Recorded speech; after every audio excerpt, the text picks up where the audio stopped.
우리 사랑하는 진적교회 가족 여러분, 안녕하십니까? 네, 행복한 안식일에 또 하나님의 성전에 오신 여러분들을 진심으로 환영합니다. 하나님께서 우리의 힘이시고 또 구원이시고 환난 중에 만날 큰 도움이심을 고백하는 그러한 귀한 안식일이 되시기를 간절히 바랍니다. 여러분, 이번 한 주간 어떻게 보내셨습니까? 잘 보내셨습니까? 혹시 좀 특별한 일이 있으셨습니까? 아니면 여러분들의 삶이 그냥 평범한 그러한 삶이셨습니까? 어쩌면 매일 반복되는 평범하고 소소한 일상이 하나님의 은혜임을 고백해야 할 것입니다. 날마다 우리를 돌보시는 하나님의 손길을 이번 한 주간 여러분들은 발견하셨습니까? 또 경험하셨습니까? 우리가 이렇게 편안하게 안식일을 보내고 있는 이 순간에도 지구 반대편에는 가슴 아픈 소식들이 들려오고 있습니다. 지난 6월 24일에 발생한 강진으로 지구 반대편의 베네수엘라의 수많은 사람들이 삶의 터전을 한순간에 잃어버렸습니다. 뉴스를 보니 지금까지 2,500명의 사람들이 목숨을 잃었습니다. 그리고 수만 명의 사람들이 말로 닿을 수 없는 고통 속에 슬퍼하고 있습니다. 오늘 이 아침에 우리가 누리는 평범한 일상에 감사하는 것과 더불어서 우리의 일상 너머를 볼 수 있는 믿음과 사랑의 눈을 위하여 기도를 드립니다. 무엇보다도 사랑하는 사람을 잃고 또 절망에 빠져 있는 사람들의 아픔을 공감하면서 그들을 향하여 따뜻한 관심과 기도의 손길을 모으는 우리 모두가 되기를 간절히 기도드립니다. 2026년 저희 진적교회 표어를 오늘도 같이 외치고 말씀을 시작하도록 하겠습니다. 같이 하겠습니다. 하나됨으로, 자라남으로. 성경 말씀 같이 읽겠습니다. 우리가 다 하나님의 아들을 믿는 것과 아는 일에 하나가 되어 온전한 사람을 이루어 그리스도의 장성한 분량이 충만한 데까지 이르리니. 아멘. 오늘은 많은 열매 그 이상의 영광이라고 하는 제목으로 요한복음 15장에 있는 말씀을 계속하여서 함께 묵상하도록 하겠습니다. 오늘 여러분과 함께 묵상할 본문의 말씀은 요한복음 15장 8절에 있는 말씀입니다. 우리 이 말씀을 한번 같이 읽어보도록 하겠습니다. 같이 읽습니다. 너희가 열매를 많이 맺으면 내 아버지께서 영광을 받으실 것이요 너희는 내 제자가 되리라. 요한복음 15장 8절 말씀입니다. 오늘 말씀을 묵상하면서 우리는 한 가지 질문에 대하여 답할 수 있습니다.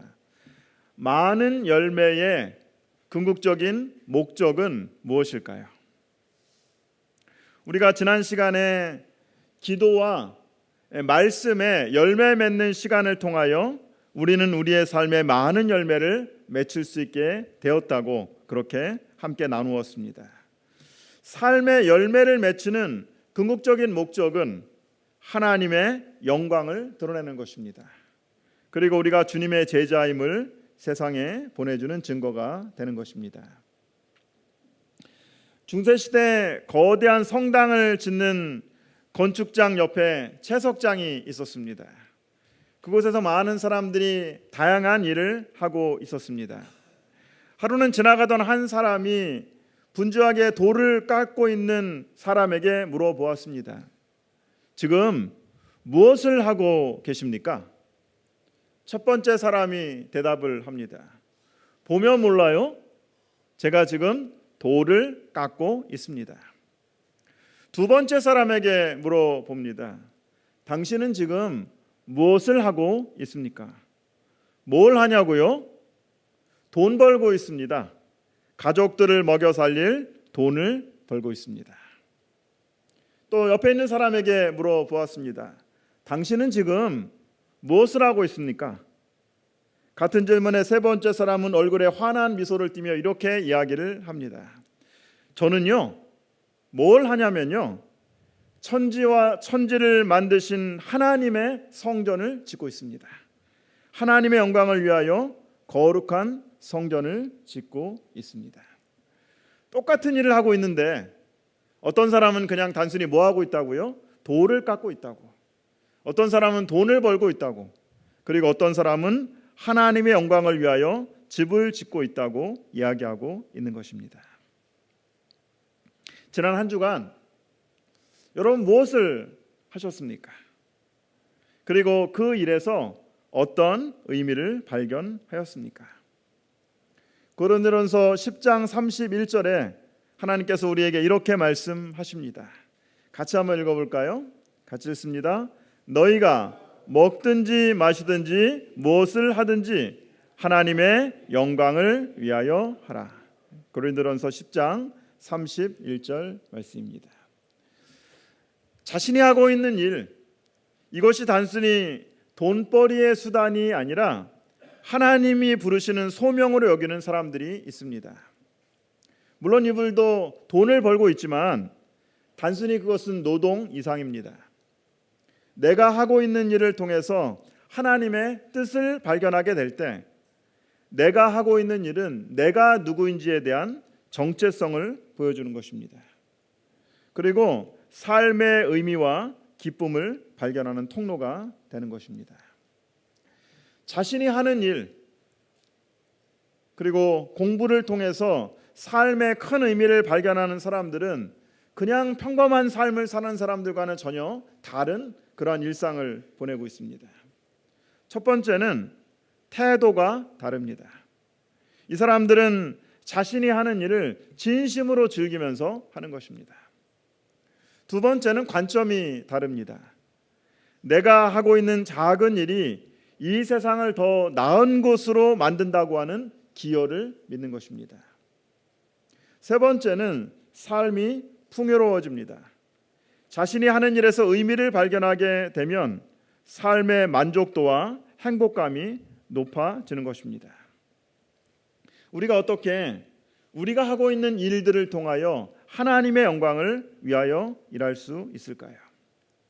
바울은 거창하고 위대한 일을 하라고 말씀하지 않으십니다. 바울이 뭐라고 얘기해요? 너희가 뭐 하든지 먹든지 마시든지. 먹든지 마시든지는 무슨 말입니까? 우리의 일상에서 하는 아주 평범하고 사소한 일을 얘기하는 것입니다. 우리가 일상에서 마주하는 아주 평범한 일, 어떤 것들이 있을까요? 매일 아침마다 일어나서 하는 출근길, 그리고 반복되는 업무들, 가족들을 위하여 준비하는 식사 준비, 그리고 설거지, 일을 하면서 동료들과 나누는 짧은 대화의 시간, 이 모든 것이 우리가 하나님의 영광을 위하여 할 수 있다고 그렇게 얘기합니다. 예전에 고 신겨운 목사님께서 저희 은사님이신데 이러한 말씀을 하신 것을 저는 늘 마음에 품고 있습니다. 영성은 하나님을 위해 일하는 것은 집 앞에서 현관문을 들어갈 때 신발을 바로 놓는 것에서부터 시작된다. 제가 늘 이 말씀을 새기면서 현관문을 들어가면서 제일 먼저 하는 일이 신발 정리하는 일부터 합니다. 기억하기 바랍니다. 우리의 매일 반복되는 사소한 일상 속에서 비상한 하나님의 영광을 드러내는 것이 바로 하나님이 우리를 부르신 목적입니다. 요한복음 15장 8절의 말씀을 새 번역 성경으로 다시 한번 좀 읽어보도록 하겠습니다. 같이 한번 읽어보겠습니다. 너희가 열매를 많이 맺어서 나의 제자가 되면 이것으로 나의 아버지께서 영광을 받으실 것이다. 너희가 열매를 어떻게 한다고요? 많이 맺는다. 예수님 안에 있으면 열매를 맺습니다. 그런데 열매를 항상 어떻게 맺는다고 말씀하세요? 많이 맺는다고 말씀하고 있습니다. 여기서 이 많다고 하는 것은 크기가 크고 개수가 많은 것을 의미하는 것이 아니에요.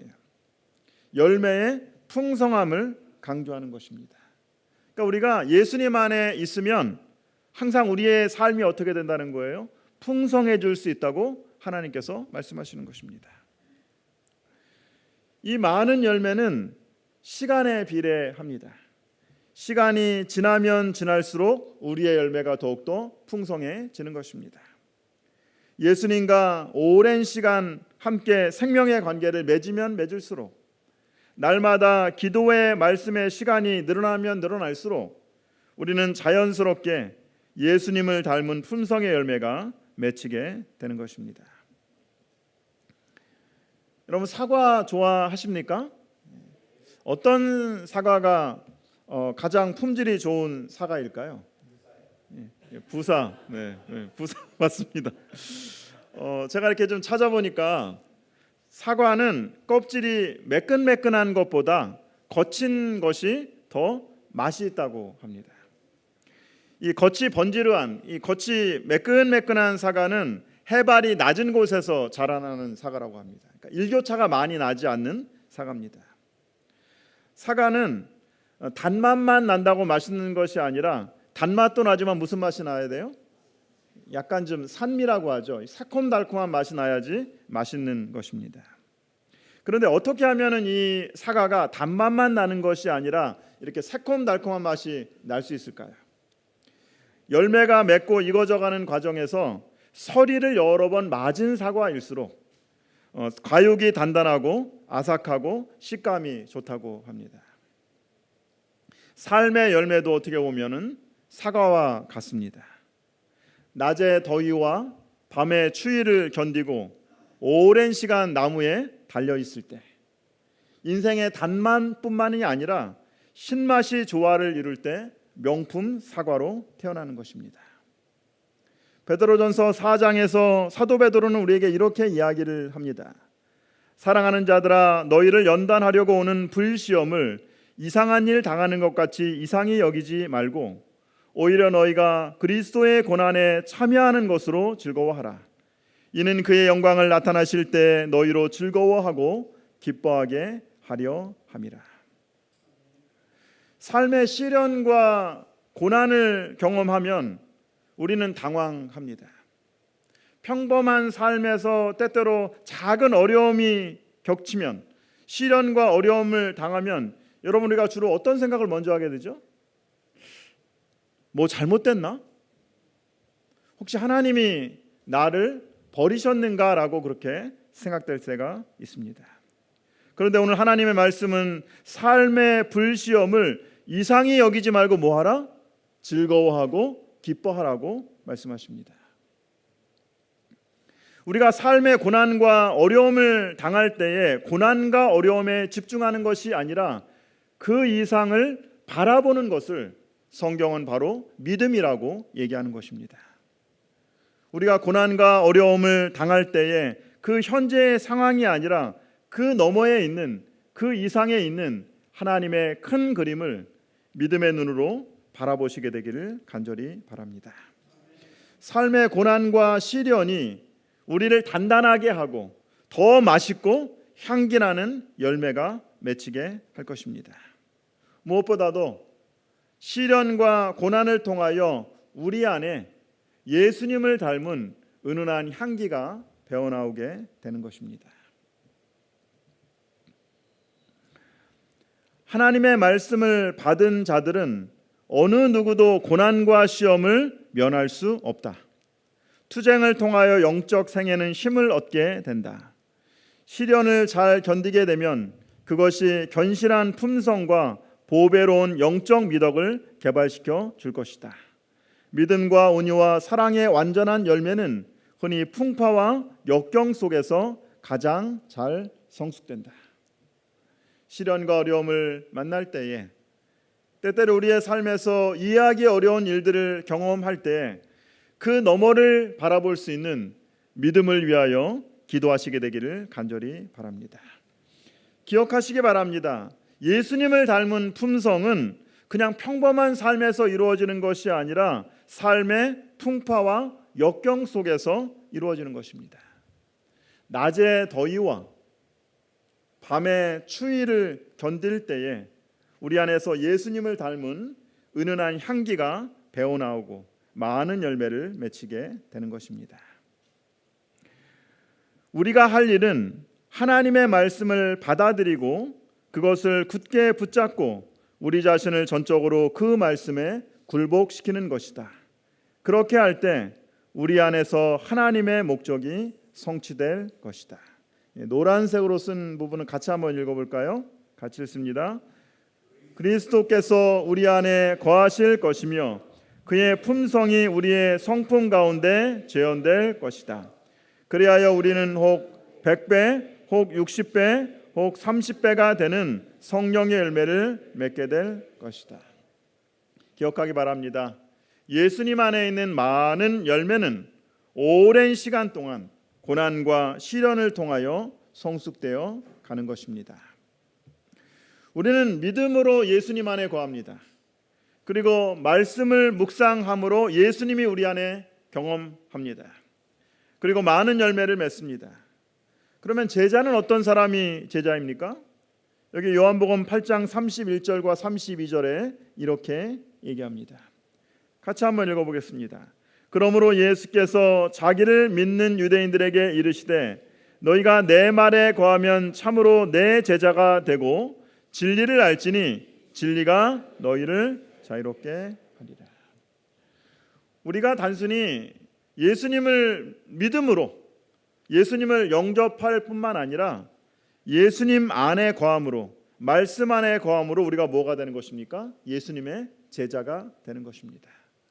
그리고 하나님의 말씀 안에서 우리는 진리가 주는 참된 자유를 경험하게 되는 것입니다. 실망과 좌절 가운데 빠졌던 엠마오로 가는 두 제자들은 하나님의 말씀을 통하여 예수님을 보게 되었습니다. 그리고 그는 말씀을 통하여 경험한 예수님을, 말씀을 통하여 바라본 예수님을 만난 경험을 이렇게 얘기합니다.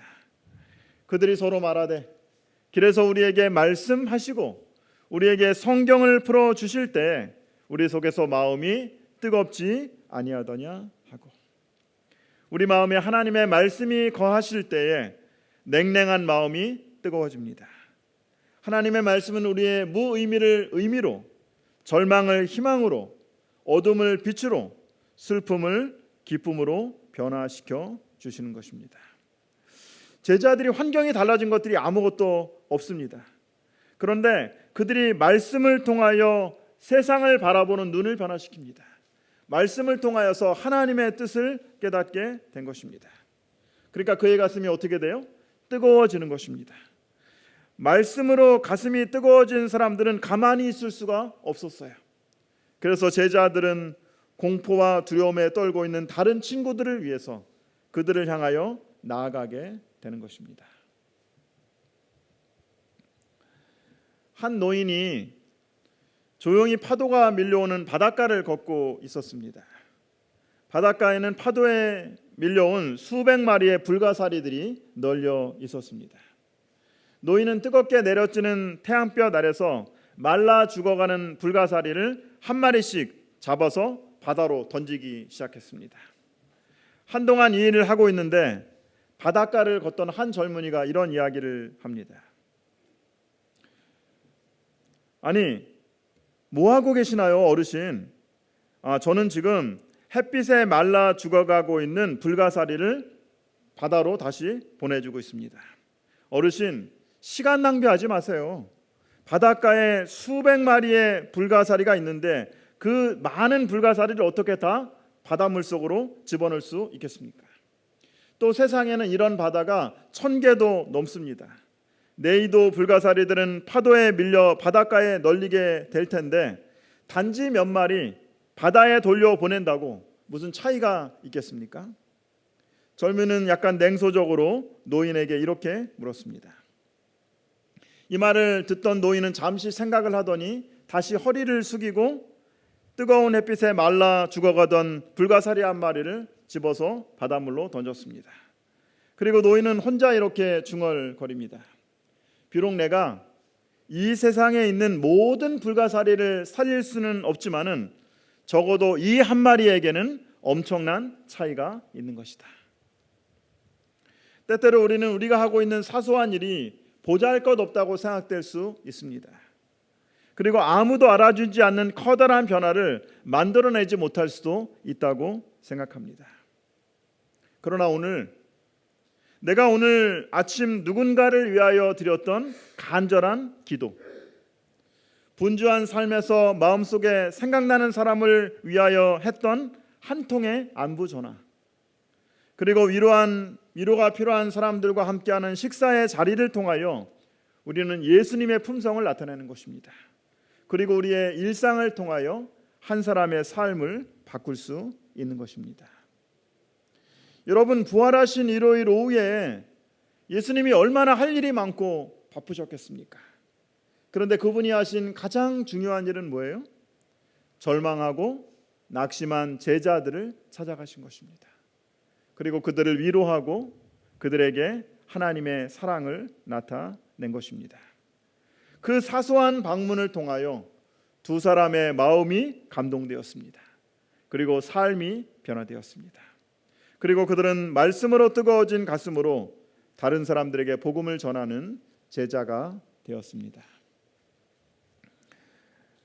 그대가 그리스도의 정신, 곧 다른 사람들에 대한 이기심 없는 사랑의 정신과 그들을 위해 수고를 아끼지 않는 정신을 받아들일 때 그대들은 자라나게 되고 열매를 맺게 될 것이다. 성령의 열매가 그대의 품성에 무르익게 될 것이다. 그리하여 그대의 믿음이 더욱 굳어지고 그대의 신념이 더 확고해져서 그대의 사랑이 온전하게 될 것이다. 순결하고 고상하고 사랑스러운 모든 것 가운데서 그대는 점점 그리스도의 형상을 더욱 많이 반사하게 될 것이다. 우리는 흔히들 신앙을 하면서 우리의 신앙의 목표를 예수님을 닮은 품성이라고 이야기하고 있습니다. 그런데 품성 변화는 가만히 골방에 틀어박혀서 혼자 한다고 되는 것이 아닙니다. 성령의 열매를 성경에서 이렇게 살펴보면 성령의 열매도 철저하게 다른 사람들과의 관계 속에서 드러나는 열매인 것을 우리가 확인할 수 있습니다. 예수님께서 우리의 삶에서 많은 열매를 맺힌다고 하셨는데 그 열매는 어디에서 맺히는 거예요? 그 열매는 바로 우리의 일상의 삶에서, 매일의 삶에서 다른 사람들과의 관계에서 그 많은 열매가 맺히게 되는 것입니다. 하나님의 말씀으로 내가 받은 감동을 주위 사람들과 함께 나누고 그들을 돌보고 격려하고 피로를 채워줄 때 치유와 회복과 사랑의 역사가 일어나는 것입니다. 오늘 우리 주위에 있는 많은 사람들에게 작은 사랑을 전함으로 우리의 삶에 많은 열매가 맺히게 되기를 간절히 바랍니다. 너희가 열매를 많이 맺어서 나의 제자가 되면 이것으로 나의 아버지께서 영광을 받으실 것이요. 우리가 열매를 많이 맺히면 어떤 일이 일어난다고요? 누가 영광을 받으세요? 하나님께서 영광을 받으시는 것입니다. 이게 무슨 말일까요? 하나님의 영광이라고 하는 것은 무엇일까요? 모세는 하나님께 이렇게 기도를 합니다. 주님, 주님의 영광을 내게 보여주십시오. 그러니까 출애굽기 33장 19절에 하나님께서 뭐라고 말씀하세요? 여호와께서 가라사대 내가 나의 모든 선한 형상을 내 앞으로 지나가게 하고 여호와의 이름을 내 앞에 선포하리라. 모세는 하나님의 영광을 보여달라고 하셨는데 하나님께서는 뭘 보여주십니까? 하나님의 선하신 품성을 보여주시는 것입니다. 다시 말하면 성경에서 여호와의 영광이라고 하는 것은 하나님의 선하심, 바로 하나님의 사랑의 성품을 나타내는 것입니다.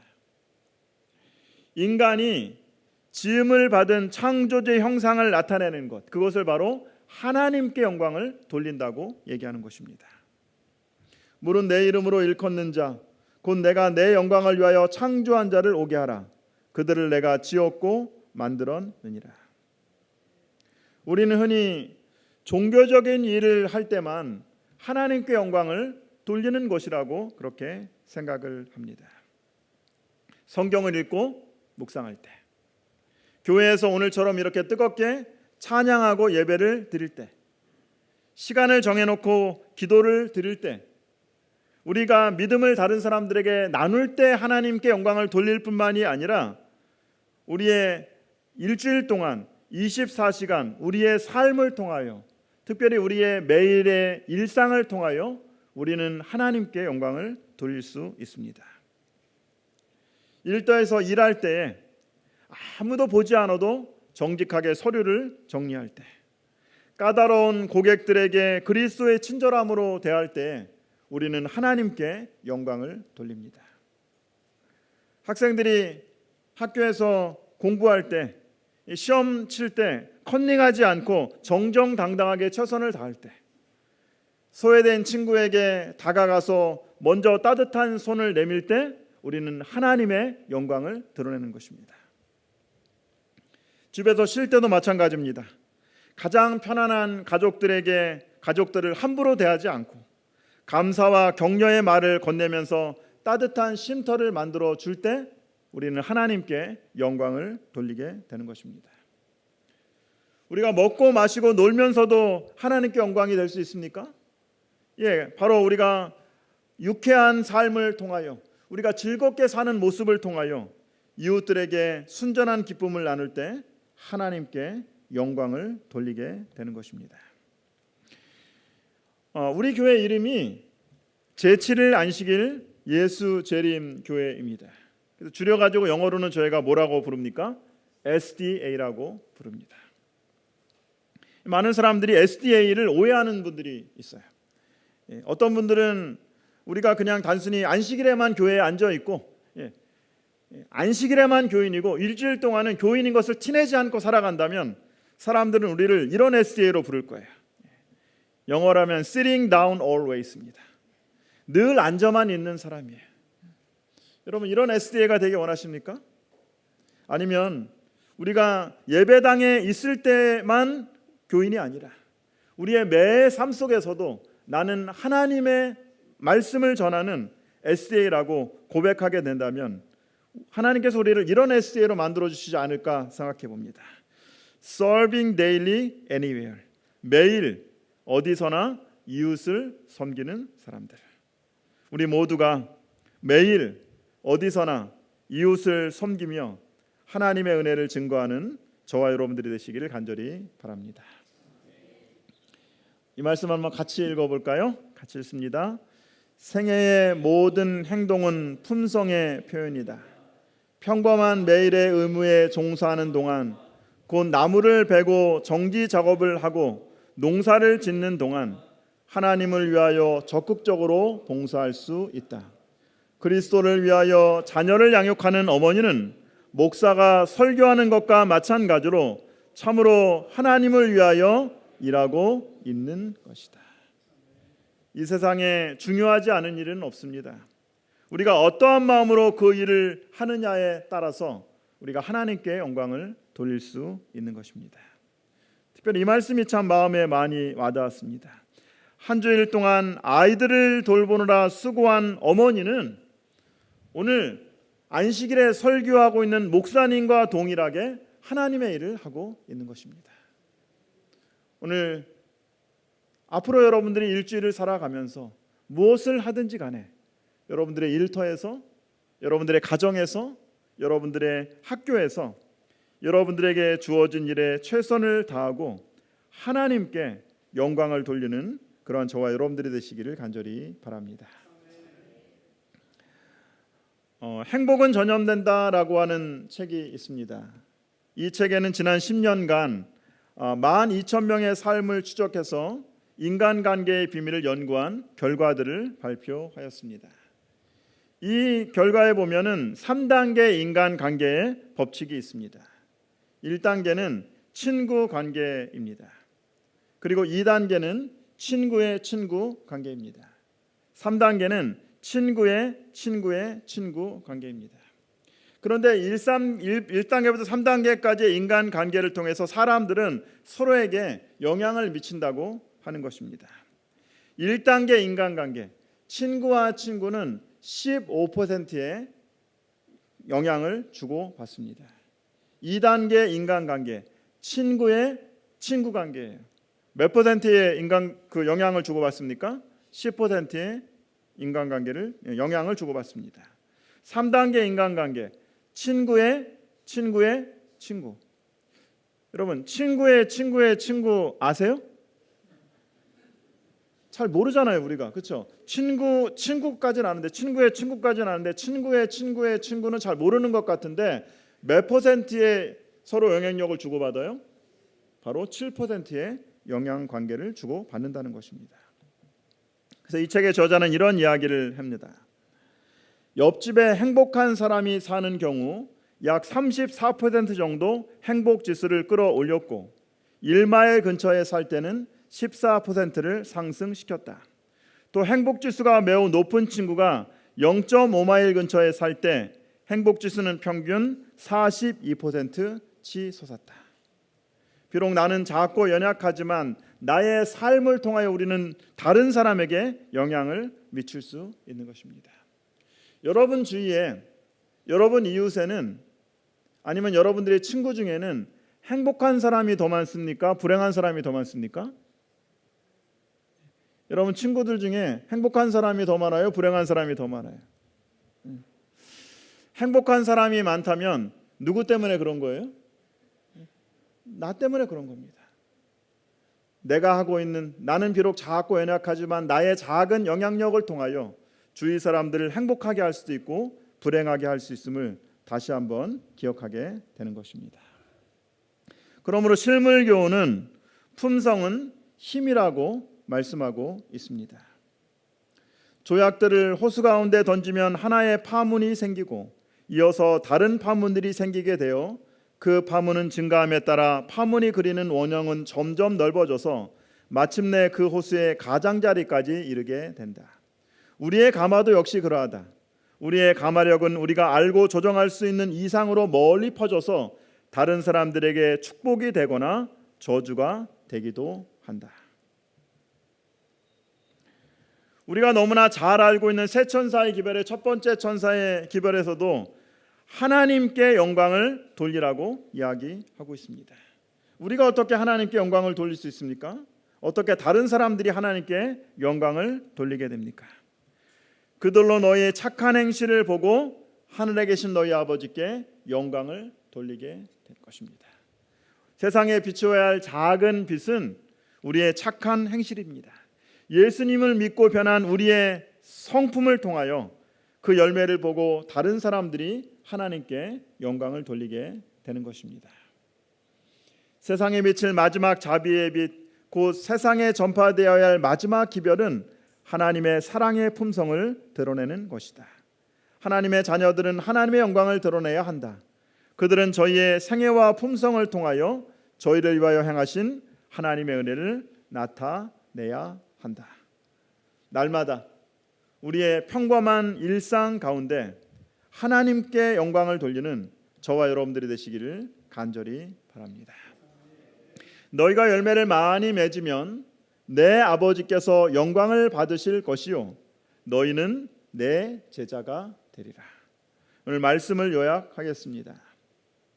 시련과 고난을 통하여 우리는 예수님을 닮은 품성의 열매를 맺히게 됩니다. 그러므로 우리는 우리가 당하는 일상 가운데 그 너머를 볼 수 있는 믿음의 눈을 위하여 기도해야 합니다.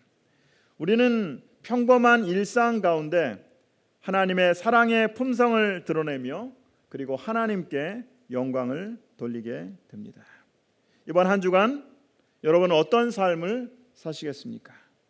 특별히 여러분들의 평범한 일상 가운데 하나님께 영광을 돌리는 그러한 삶을 사시게 되기를 간절히 바랍니다. 말씀을 정리하면서 일상이라고 하는 찬미를 저희가 함께 좀 같이 들었으면 합니다. 이 찬양을 들으면서 평범한 일상에서 우리를 부르신 하나님께 영광을 돌리는 삶을 저 여러분들이 함께 살게 되기를 간절히 바랍니다. 이번 한 주간 우리를 부르신 그 부름의 자리에서 예수님의 품성을 드러내고 그리고 하나님의 뜻을 드러내면서 하나님께 영광을 돌리는 저와 여러분들의 되기를 간절히 바라면서 오늘 말씀을 마치도록 하겠습니다.